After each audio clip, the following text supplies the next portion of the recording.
Kita akan lakukan ibadah pada pagi hari ini dengan pengakuan bahwa pertolongan kita datang dari Tuhan, pencipta langit dan bumi serta segala isinya. Tuhan yang tiada pernah meninggalkan perbuatan tangannya. Turunlah atas kita sekalian kasih karunia dan damai sejahtera dari Allah Bapa, Putra dan Roh Kudus di dalam ibadah pagi hari ini. Kami mengucap syukur kepadamu, ya Allah Bapa kami, yang merancangkan segala yang baik dalam kehidupan kami, sehingga kami boleh mengenal Engkau di dalam iman kepada Yesus Kristus Tuhan kami. Kami mengucap syukur untuk setiap anugerah dan berkat-berkat kebaikan-Mu yang boleh kami alami dan rasakan hingga sekarang ini. Dan marilah ya Tuhan, berkatilah kami dalam ibadah ini. Biarlah kami boleh beria-ria mengagungkan Engkau, menikmati hadirat-Mu dalam pujian dan juga melalui firman-Mu yang akan kami dengarkan. Berkatilah ya Tuhan ibadah ini dari awal sampai pada akhirnya. Di dalam nama Tuhan Yesus kami berdoa. Amin. Selamat beribadah, Tuhan memberkati kita semuanya. Mari kita mau bersama-sama memuji Tuhan, mengagungkan namanya karena Dia Allah yang baik. Dia Allah yang setia, Dia Allah yang tidak pernah meninggalkan kita dalam kehidupan kita. Amin. Mari kita mau bersyukur kepada Tuhan. Kita mau naikkan pujian, penyembahan kita, pengagungan kita. Karena Dia Allah yang baik. Dialah Tuhan gunung batu kita. Dialah Allah keselamatan kita. Haleluya Yesus.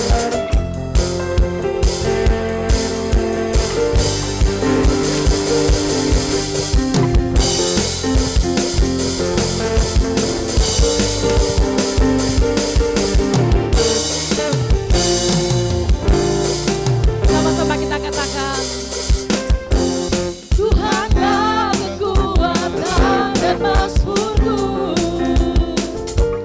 yang gunung batu dan keselamatanku.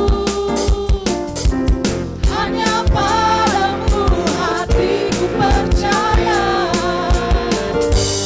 Allah menara dan kota melindungi. Ku mau selalu bersyukur, mencintamu padaku, takkan pernah berubah. Hatiku percaya, walau bumi bergoncang, gunung-gunung beranjak, namun kasih setiamu abadi dariku. Amin. Kasih setia Tuhan kita tidak akan pernah pergi dari kehidupan kita. Sama-sama kita mau katakan, Tuhanlah kekuatan dan mazmurku, yang gunung batu dan keselamatanku. Hanya padamu hatiku percaya, Allah menara dan kota melindungi. Yang diberkati Tuhan katakan, ku mau selalu bersyukur, mencintamu padaku, takkan pernah berubah. Hatiku percaya, walau bumi bergoncang, gunung-gunung beranjak, namun kasih setiamu tak pergi dariku.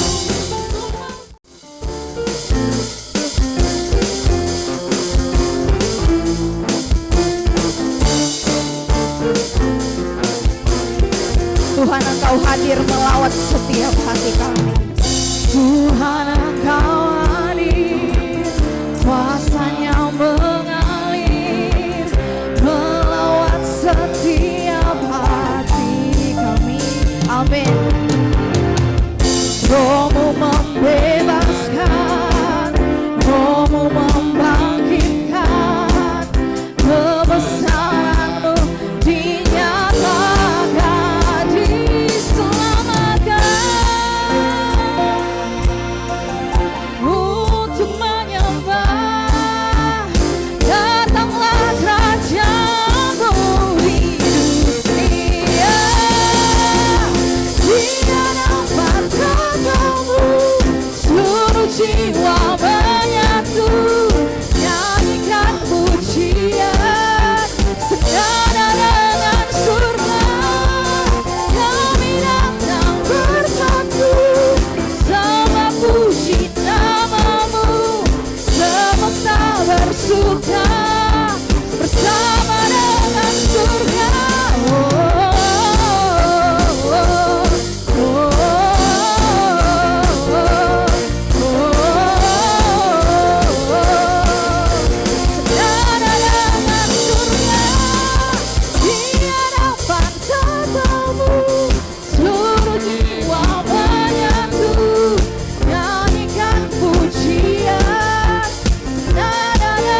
kami ya Tuhan. Engkaulah penghibur sejati di dalam setiap kesedihan kami.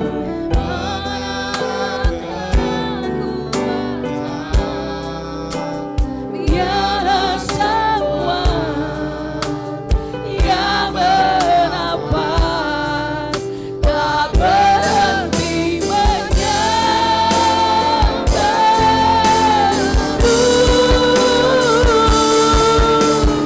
Nyanyi dan bersoraklah bagi Dia, pujian, hormat, kuasa bagi Raja. Gunung tunduk, laut bergelora mendengar namamu. Ku bersyukur atas perbuatanmu, selamanya ku kasih Engkau Tuhan. Tiada janji seperti yang ada padamu. Hati kami melimpah dengan syukur atas setiap perbuatan ajaib yang sedang Kau kerjakan dalam hidup kami. Nyanyi dan bersoraklah baginya, pujian, hormat, kuasa bagi Raja. Gunung tunduk, laut bergelora mendengar nama. Terlebih kami Tuhan, anak-anak yang Kau kasih ya Bapa, kami mau bersorak mengagungkan nama-Mu, kami mau bersorak memuji kebesaran-Mu, karena Kau Allah yang baik, Kau Allah yang dahsyat, Kau Allah yang ajaib bagi kami ya Bapa. Tiada ganti seperti yang ada padamu.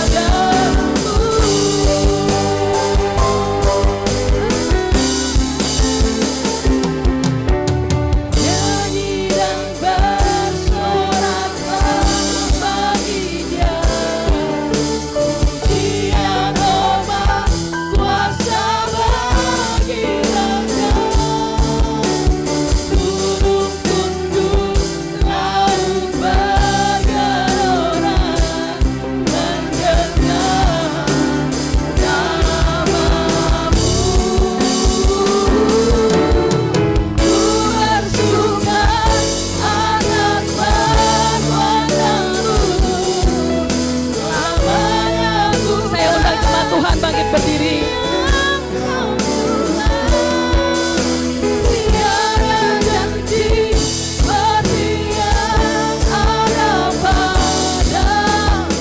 Tiada janji seperti yang ada padamu.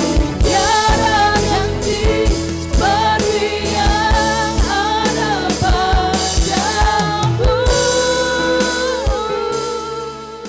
Kami datang Tuhan di dalam kudus hadirat-Mu.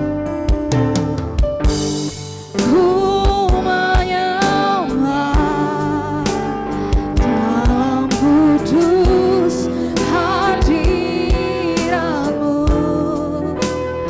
Hampiri mata kasih karunia-Mu Bapa. Kekuatanku di dalam-Mu Tuhan, kekuatanku hanya dalam hadirat-Mu. Yesusku, Engkaulah segalanya bagiku Tuhan, hanya Kaulah segalanya.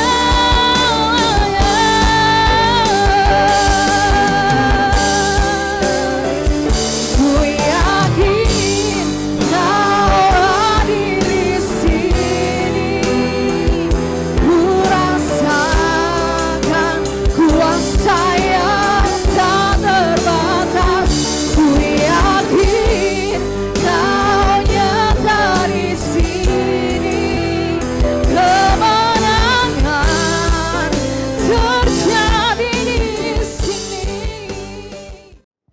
Kami percaya bahwa Tuhan, Engkau hadir bersama dengan kami pagi hari ini. Karena Tuhan sangat mengasihi kami Tuhan. Sebentar kami bersama-sama merenungkan firman-Mu. Berbicaralah kepada kami. Roh Kudus bekerja di antara kami. Supaya kami boleh mengerti firman-Mu dan boleh melakukan firman Tuhan di dalam kehidupan kami sehari-hari Tuhan. Dengarkanlah doa kami. Dalam nama Tuhan kami Yesus, kami berdoa, kami mengucap syukur. Haleluya. Amin. Selamat pagi, shalom Bapak Ibu. Puji Tuhan. Mari kita lanjutkan ibadah kita pagi hari ini dengan firman Tuhan yang terambil di dalam 2 Petrus pasal yang ketiga, ayat 7 sampai dengan ayat yang ke-9. Namun Bapak Ibu bisa mempelajari nanti di rumah merenungkannya satu perikop ya. Bisa mempelajari merenungkan berkat firman Tuhan di dalam 2 Petrus pasal 3 ini. Tema firman Tuhan diberikan tema kesabaran Tuhan, pengharapan untuk pertobatan. Saya akan bacakan di dalam 2 Petrus pasal 3 ayat 7 sampai dengan ayat ke-9. Demikian firman Tuhan. Tetapi oleh firman itu juga langit dan bumi yang sekarang terpelihara dari api dan disimpan untuk hari penghakiman dan kebinasaan orang-orang fasik. Akan tetapi saudara-saudaraku yang kekasih, yang satu ini tidak boleh kamu lupakan, yaitu bahwa di hadapan Tuhan satu hari sama seperti 1000 tahun dan 1000 tahun sama seperti satu hari. Tuhan tidak lalai menepati janjinya, sekalipun ada orang yang menganggapnya sebagai kelalaian, tetapi Ia sabar terhadap kamu karena Ia menghendaki supaya jangan ada yang binasa, melainkan supaya semua orang berbalik dan bertobat. Saya ulangi kembali ya, tema firman Tuhan. Ini menjadi penting saudara ya. Menurut catatan, orang yang tidak beragama atau ateisme itu semakin banyak katanya. Ya, saya mengutip beberapa catatan. Ateisme bukan saja dia tidak percaya Allah, tidak percaya kehadiran Tuhan, tetapi juga bisa keraguan kepada Tuhan, kebimbangan kepada Tuhan, kekurang percayaan kepada Tuhan. Itu menurut situs resmi tentang ateisme. Nah Bapak Ibu yang dikasih Tuhan, tema ini menjadi sangat penting. Bahkan saya kira hal yang sangat serius. Tema ini mengingatkan kepada kita bahwa manusia sedang berurusan dengan Tuhan. Setiap kita sedang berurusan dengan Tuhan. Kita tidak bisa lagi bermain-main dengan Tuhan. Kalau kita nanti melihat bagian ini, akan mengerikan sekali, saudara. Apa yang akan terjadi peristiwa-peristiwa ke depan, ya, itu akan terjadi seperti yang begitu luar biasa. Karena itulah pagi hari ini, kita diingatkan, kita sedang berurusan dengan Tuhan. Kita sedang berbicara tentang manusia. Kita sedang berbicara tentang selamat atau tidak selamatnya manusia. Saudara jangan dikira Tuhan tidak melihat. Alkitab mencatat Tuhan menjelajah seluruh bumi. Dia memantau, dia melihat. Saudara. Itu kata firman Tuhan. Dan memang kecenderungan hati manusia, kata firman Tuhan, melakukan dosa. Saudara. Mari bersama-sama dengan waktu yang tidak banyak ini, mari kita fokus. Ya. Tema ini menjadi penting, kesabaran Tuhan, pengharapan untuk pertobatan. Sedikit saya bahas latar belakang konteks surat 2 Petrus ini, saudaraku. Di sana dibahas tentang akan ada munculnya guru-guru palsu yang memberikan pengajaran yang tidak benar. Guru-guru palsu yang menolak terhadap firman Tuhan, menolak terhadap keilahian Kristus, ketuhanan Kristus, kealahan Kristus, dan penolakan terhadap kedatangan Kristus yang kedua kali, saudaraku. Juga konteks ini, perikop ini mengajarkan tentang penciptaan dan peristiwa air bah. Ya. Tentu saja menekankan kedatangan Kristus yang kedua kali. Langit baru dan bumi baru, keselamatan untuk hidup yang kekal. Kira-kira itu salah sepintas latar belakang konteks ayat ini, saudaraku. Hari ini pasti akan terjadi.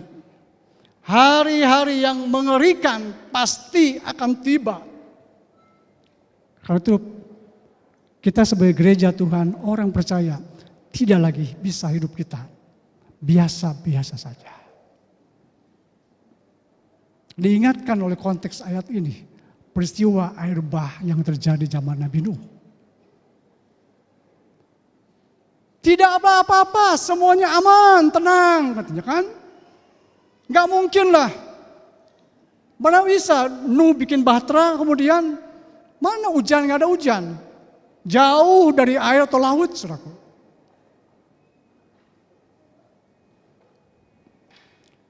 Hari-hari yang begitu mengerikan pasti akan tiba. Sebagaimana halnya air bah pada zaman Nuh. Campur tangan Allah untuk membersihkan bumi dengan api, menunjukkan bahwa Tuhan tidak akan selamanya membiarkan dosa tidak terhukum. Saudara mungkin pernah menyaksikan film 2012. Ya. Bagaimana respons saudara film 2012? Begitu mengerikan, saudara. Ya kan? Seperti seolah di muka kiamat, mengerikan satu kota, begitu hancur lebur, saudara. Hancur semuanya, saudara. Itu baru film loh, saudara. Ini Alkitab ini benar, saudara. Ya dan amin, saudara. Ya. Nah, Bapak Ibu yang dikasih Tuhan, mari kita yang pertama kita akan melihat bahwa Tuhan itu tidak lalai dengan janjinya, katanya. Janji apa, saudaraku? Janji akan datang kembali. Maka dikatakan di dalam ayat ke-9 ya, Tuhan tidak lalai menepati janjinya, sekalipun ada orang yang menganggapnya sebagai kelalaian, tetapi ia sabar terhadap kamu karena ia menghendaki supaya jangan ada yang binasa, melainkan supaya semua orang berbalik dan bertobat, saudara. Jadi poin pentingnya apa, saudaraku? Kenapa Tuhan sabar? Mengapa Tuhan harus sabar, saudara? Mengapa Tuhan harus sabar? Ada, saudara. Sabar di terjemahan King James Version, barusan saya lihat, menggunakan kata long suffering. Kata sifat yang berarti bermakna lama menderita. Bisa juga sabar, bisa juga tenang, saudaraku. Lama menderita, Tuhan lama menderita. Hati Tuhan pedih, saudara, melihat keadaan dunia ini, saudaraku. Tuhan sabar. Mengapa Tuhan harus sabar, saudaraku? Ini, saudaraku. Karena Tuhan menghendaki supaya jangan ada apa, saudara? Yang binasa. Melainkan supaya semua orang berbalik dan bertobat. Itu, saudara. Jadi mengapa Tuhan harus sabar? Tuhan masih menunggu, Tuhan masih sabar. Orang berbalik kepada Dia. Orang bertobat kembali ke jalan yang benar. Penjara penuh loh, saudara. Bahkan akan kekurangan tempat. Apakah ada banyak orang Kristen sana? Banyak orang Kristen. Saya sering pelayanan ke penjara. Banyak, saudara. Namanya juga nama-nama Kristen, saudara. Peristiwa yang viral belakangan ini, saudara. Yang menghebohkan semuanya. Orang Kristen, orang Kristen. Mari bersama-sama kita lebih sungguh-sungguh dalam Tuhan. Tidak lagi bermain-main dengan Tuhan. Lebih serius lagi saudaraku dengan Tuhan. Tuhan memantau, Tuhan melihat semuanya. Jangan dikira Tuhan gak melihat. Tuhan tahu pergerakan kita. Tuhan tahu melihat setiap kita. Hai anak-anak muda, jagalah dirimu baik-baik. Bapak Ibu yang kasih Tuhan, kata bertobat atau pertobatan itu menggunakan kata metanoia. Saudara sering mendengar kata metanoia? Ada buku metanoia. Ya, apa artinya metanoia? Metanoia artinya bertobat atau pertobatan. Perubahan cara hidup sebagai dampak dari perubahan cara pikir. Ya, apa artinya metanoia atau bertobat? Perubahan cara hidup sebagai dampak dari perubahan cara pikir dan spiritual atau rohani. Dia berubah. Perubahan pola pikir, perubahan akal budi, hati, dan perubahan cara hidup itu metanoia. Dia berbalik arah 180 derajat. Saya orang berdosa, saya sadar. Masa lalu saya buruk.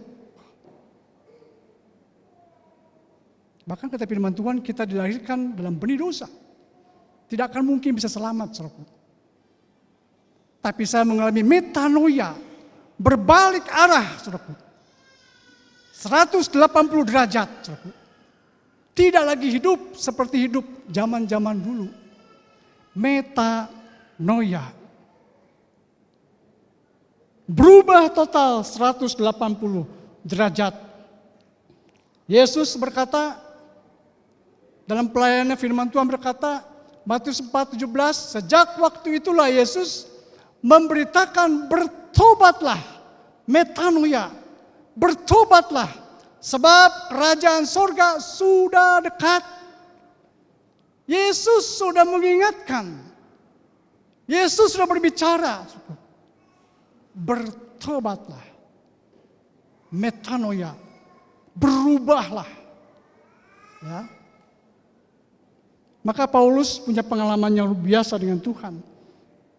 Dalam Roma pasal 12 ayat 2 dia berkata, janganlah kamu menjadi serupa, sama dengan dunia ini. Nah, saudara, jangan sama dengan dunia ini. Kalau dunia ini menipu, berbohong, bisnis curang dan sebagainya, janganlah kamu serupa dengan dunia ini. Tetapi apa saudara? Berubahlah oleh pembaharuan budimu. Sehingga kamu dapat membedakan mana yang yes baik, mana yang no buruk. Kita bisa membedakan. Oh Tuhan, ini tidak baik di Tuhan. Saya tidak mau Tuhan. Ini baik Tuhan. Ini benar Tuhan.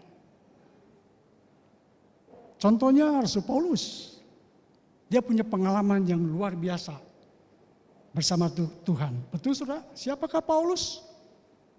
Dia seorang penganiaya jemaat. Dia pembunuh orang percaya.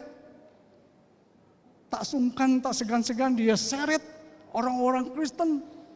Dia bawa, ya, dia aniaya, saudara. Tapi Tuhan mengasihi dia, saudara. Tuhan akan memakai hidupnya, saudara. Maka Tuhan menjamah hidupnya Paulus. Dia mengalami perjumpaan pribadi dengan Tuhan, saudara. Ketika di perjalanan dia akan membunuh orang-orang Kristen. Ya kan? Tapi Tuhan kemudian menjamah hati dia. Dan dia mengalami Kristus, dia melihat Tuhan ada suara. Hai Saulus, mau kemana kamu? Tuhan cegah dia berbuat jahat lebih lagi. Disitulah Paulus mengalami metanoia. 180 derajat diubahkan Tuhan. Bahkan dia dipakai sebagai alat di tangan Tuhan. Yang militan, yang luar biasa dalam pelayanan penginjilannya. Dia fokus, dia melakukan semuanya, fokusnya hanya untuk Tuhan. Coba kalau kita mempelajari sepertiga Alkitab Perjanjian Baru ditulis oleh Rasul Paulus. Ya, kita bisa mempelajari bagaimana kehidupan Paulus. Fokusnya, tujuannya untuk Tuhan. Dia sudah mengalami Kristus, dia sudah merasakan kebaikan Tuhan. Bapak Ibu yang dikasihi Tuhan, janganlah kamu menjadi serupa dengan dunia ini. Perubahan yang baik biasanya akan ditandai oleh suatu pertumbuhan. Layaknya sebuah bibit yang jatuh ke tanah dan tertanam. Lama-kelamaan akan tumbuh menjadi sebuah tunas. Kemudian tumbuh tangkai, daun, dan yang terakhir bunga. Pertumbuhan kekristenan harus ada. Tapi jangan balik lagi ke belakang, saudara. Jangan balik lagi ke belakang, saudara. Ya. Pagi hari ini mari kita renungkan. Apa saja tantangan yang menghalangi saudara dan saya untuk mengalami metanoia, untuk mengalami pertobatan. Apa tantangannya, saudara? Setiap kita mungkin ada tantangan juga. Apa tantangannya yang menghalangi kita untuk mengalami metanoia? Jadi pertobatan itu ada perubahan secara total, tidak setengah-setengah. Jangan lagi kembali kepada kehidupan lama.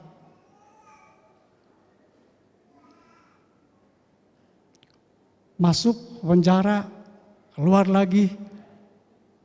Ketika saya pelayanan ke penjara, ketemu orang ini. Bebas dia. Bebas. Ketemu lagi. Masuk penjara lagi. Anak Tuhan. Saudara. Itu bukan tobat namanya. Tapi apa, saudara? Tomat. Tobat, kumat.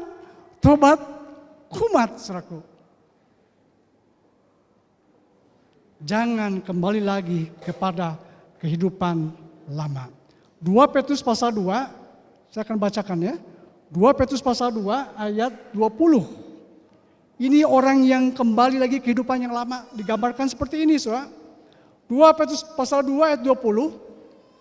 Sebab jika mereka oleh pengenalan mereka akan Tuhan dan Juru Selamat kita Yesus Kristus telah melepaskan diri dari kecemaran-kecemaran dunia, tetapi terlibat lagi di dalamnya, maka akhirnya keadaan mereka lebih buruk daripada yang semula. Perhatikan, saudara.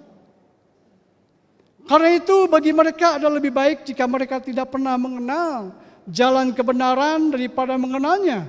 Tetapi kemudian berbalik dari perintah kudus yang disampaikan kepada mereka. Ayat 22. Bagi mereka cocok apa yang dikatakan peribahasa yang benar ini. Anjing kembali lagi ke muntahnya, dan babi yang mandi kembali lagi ke kubangannya.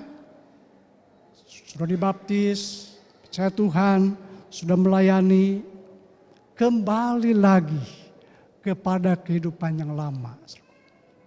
Cocok katanya apa yang dikatakan firman Tuhan. Dikatakan sini anjing kembali lagi ke muntahnya, dan babi yang mandi kembali lagi ke kubangannya. Suka senangnya seperti itu. Di pagi hari ini kita diingatkan, jangan kembali lagi kepada kehidupan yang lama. Jangan lagi menyia-nyiakan hidup kita yang singkat ini.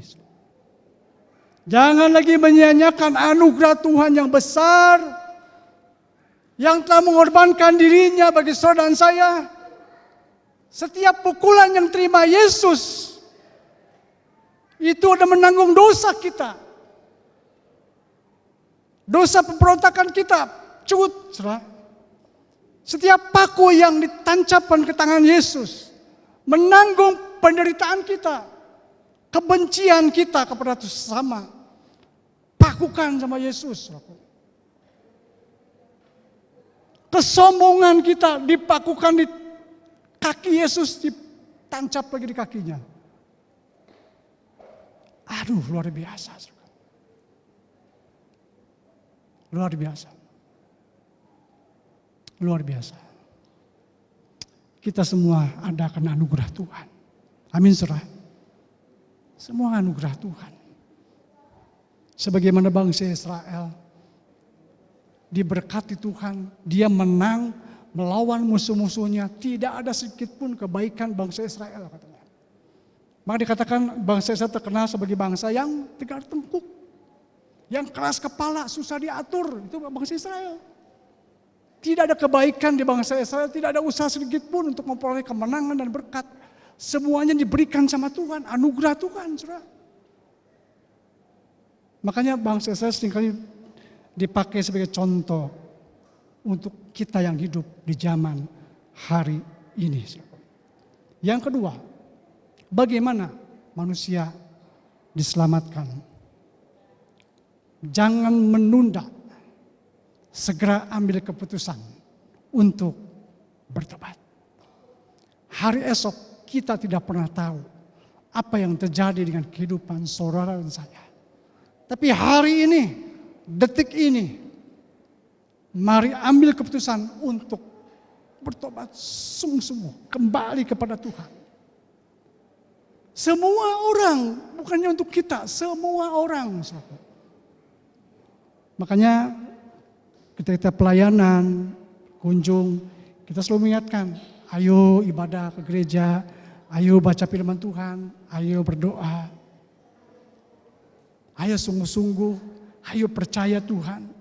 Kita gak pernah tahu bagaimana hari esok, apa yang terjadi.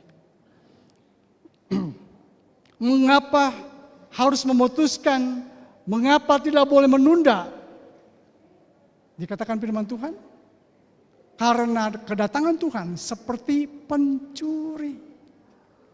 Tetapi hari Tuhan akan tiba seperti apa, saudara? Pencuri.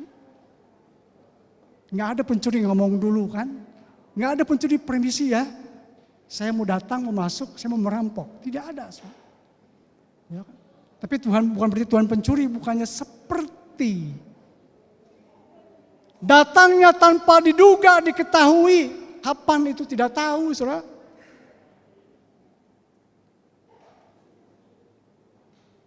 Bisa kita yang memang dipanggil duluan sama Tuhan. Ya kan? Harus siap-siap aja kapanpun juga. Makanya dikatakan senantiasa berjaga-jaga dengan hidupmu. Pada hari itu langit akan lenyap dengan gemuruh yang dahsyat dan unsur-unsur dunia akan hangus dalam nyala api dan bumi dan segala yang ada di atasnya apa saudara akan apa saudara? Hilang lenyap tak membekas. Jadi jika segala sesuatu akan hancur, secara demikian betapa suci dan salehnya kamu harus hidup. Bagi Tuhan, Tuhan tidak sayang langit, bumi hancur. Tapi yang Tuhan perhatikan, yang Tuhan sayangi adalah jiwa-jiwa itu, saudara. Jiwa-jiwa itu yang Tuhan sayangi. Itu yang Tuhan perhatikan, jiwa-jiwa. Bumi boleh hancur, tapi Tuhan tidak tega melihat jiwa-jiwa yang lenyap, hancur, dan binasa.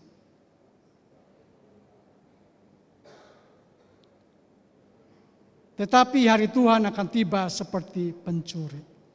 Saudaraku, ini tidak berarti bahwa semua orang akan selamat. Tidak, saudara. Jikalau seorang menolak kasih karunia Allah dan keselamatan, maka ia tetap binasa. Kita mengatakan seperti itu, saudara. Ribuan tahun Tuhan sudah ngasih tahu, mengingatkan. Bertobatlah, percayalah, saudara. Tapi Tuhan masih sabar. Karena Tuhan mau semua orang diselamatkan. Tapi ada saatnya, waktunya nanti. Ketika semuanya sudah terlambat, saudara.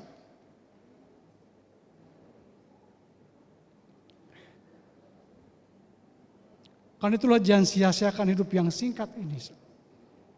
Mari kita bersama-sama mengisi hidup ini dengan hal yang positif, yang membangun kerohanian, pertumbuhan iman kita. Pergunakanlah waktu yang ada. Karena kata firman Tuhan apa? Hari-hari ini adalah hari-hari yang jahat. Karena iblis penguasa dunia ini. Kita tidak mampu. Kalau kita tinggal melekat kepada Tuhan, kita tidak akan mampu. Kita sebagai bagian gereja, orang percaya punya tugas dan tanggung jawab untuk memberitakan kabar baik. Bahkan dikatakan di sana, yaitu kamu yang menantikan dan mempercepat. Menantikan dan mempercepat kedatangan Tuhan. Pada hari itu langit akan binasa dalam api dan unsur-unsur dunia akan hancur karena nyalanya. Saya garis bawahi yaitu kamu yang menantikan dan percepat. Saudara. Gereja bisa ambil bagian, orang percaya ambil bagian. Memberitakan kabar baik, memberitakan Injil, itu mempercepat, saudara, kedatangan Tuhan. Itu saudara maksud saya. Seolah kita sedang menolong Tuhan, bantu Tuhan. Ayo bersama-sama Tuhan, supaya banyak orang bertobat, diselamatkan.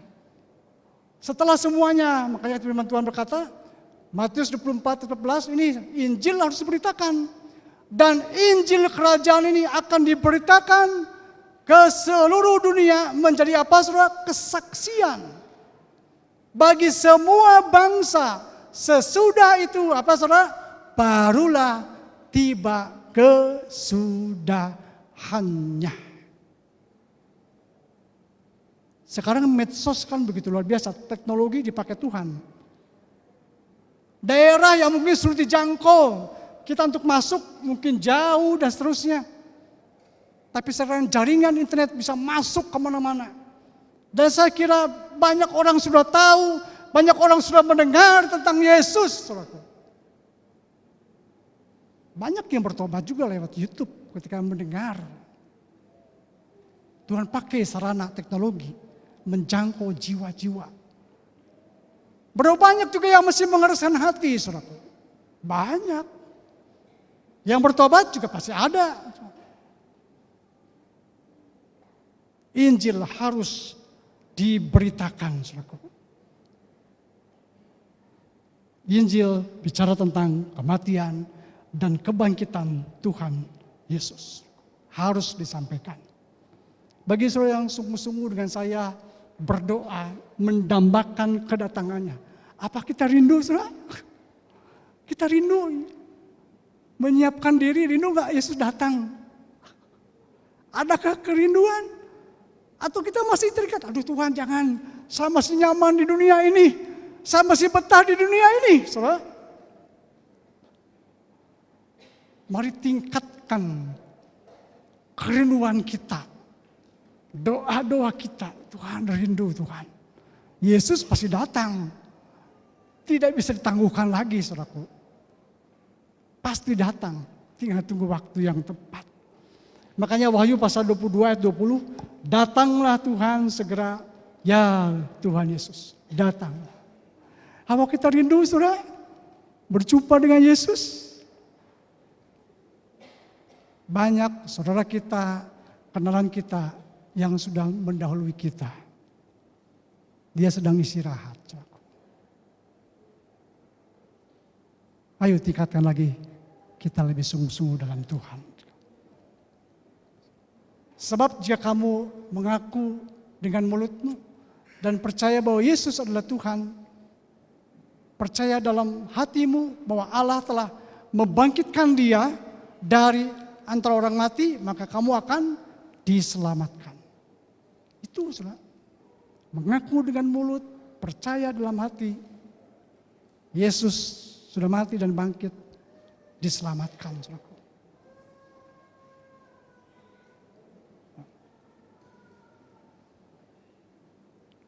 Ini agak kecil ya, saya bacakan ya. Apa tuh? Sebab aku mempunyai keyakinan yang kokoh dalam Injil. Karena Injil adalah apa saudaraku? Kekuatan Allah, kuasa Tuhan. Tidak ada yang lain yang bisa menyelamatkan, hanya Injil. Dia kuasa Tuhan, dia kekuatan Tuhan yang menyelamatkan setiap orang percaya. Pertama-tama orang Yahudi, tetapi juga orang Yunani. Orang apa lagi? Orang Jawa, orang Batak, orang Sunda, orang Chinese, orang Dayak, orang Nias, orang apa lagi semua. Tuhan mampu menyelamatkan mereka. Kita punya tugas, gereja punya tugas untuk memberitakan kabar baik ini, saudara. Masuklah melalui pintu yang sesak itu, karena lebarlah dan luaslah pintu atau jalan yang menuju kepada kebinasaan, dan banyak orang yang masuk melaluinya. Jadi jalan ke neraka itu katanya luas dan lebar. Banyak yang ke situ.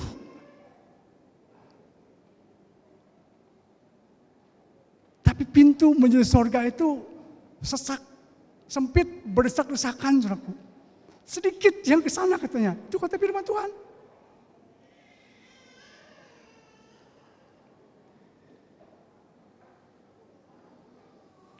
Yang terakhir, sikap hidup kita sebagai orang percaya. Ini yang terakhir. Menjaga diri tidak tercemar oleh dunia ini. 2 Timotius pasal 3. Saya bacakan saudara yang terakhir ya. 2 Timotius pasal 3 ayat 1-5. Ini saudara.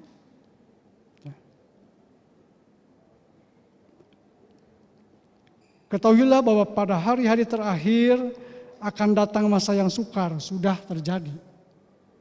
Manusia akan mencintai dirinya sendiri dan menjadi hamba uang. Mereka akan membual dan menyombongkan diri. Mereka akan menjadi pemfitnah. Mereka akan berontak terhadap orang tua dan tidak tahu berterima kasih. Tidak mempedulikan agama. Tidak tahu mengasihi. Tidak mau berdamai. Suka menjelekkan orang. Tidak dapat mengekang diri, garang, tidak suka yang baik, suka mengkhianat, tidak berpikir panjang, berlaga tahu, lebih menuruti hawa nafsu daripada menuruti Allah. Secara lahiriah mereka menjalankan ibadah mereka, tetapi pada hakikatnya mereka memungkiri kekuatannya. Jauhilah mereka itu. Tuhan mengingatkan bagi setiap kita yang sudah percaya dan masih hidup, masih berkesempatan hidup, ya, supaya kita menjaga diri tidak tercemar oleh dunia ini. Bagaimana? Setialah beribadah kepada Tuhan. Latihan badani terbatas gunanya, tetapi ibadah itu berguna dalam segala hal karena mengandung janji baik untuk hidup ini maupun untuk hidup yang akan datang. Ini kuncinya, saudara. Di tengah-tengah dunia yang sudah rusak ini, setialah beribadah kepada Tuhan. Ada janji di sana. Ada janji berkat Tuhan, baik untuk saat ini maupun nanti. Ya. Kemudian janganlah kamu menjauhkan diri dari pertemuan ibadah kita seperti dilakukan oleh beberapa orang. Tetapi marilah kita saling menasehati dan semakin giat, semakin sungguh-sungguh, semakin rajin, semakin semangat ya melakukannya menjelang apa saudaraku? menjelang hari Tuhan yang mendekat. Saya tutup dengan sebuah kesaksian. Saudara. Beberapa waktu yang lalu saya kaget dapat informasi, mungkin bagi Bapak Ibu yang suka pelayanan ke penjara, ya, di rumah tahanan Serdam terutama. Seorang pemain keyboard yang setia dan rajin. Ya. Saya nggak sebutkan namanya. Saudara. Dia divonis cukup lama, 10 tahun atau 15 tahun. Saudara. Tapi saya mendengar berita berapa waktu yang lalu, dia dipanggil Tuhan. Padahal bulan ini dia akan bebas. Tapi sebelum dia bebas, dia dipanggil Tuhan. Saya kadang merenungkan, aduh, bertahun-tahun di penjara. Belum bebas, mau bebas, saudara. Dipanggil Tuhan. Saya membayangkan bagaimana isi anak-anaknya. Saya kemudian berpikir lagi, apa maksud Tuhan? Dia berada di tahanan, saudara. Supaya dia bisa melayani. Tuhan tahu semuanya, waktu Tuhan pasti sempurna adanya. Dia dipanggil Tuhan, sudah selesai dengan hidupnya. Dan dia setia melayani. Kasusnya cukup besar. Di atas 5 tahun, 10 tahun, 15 tahun, kasus cukup besar. Tetapi ada hikmah di balik semua itu, saudara.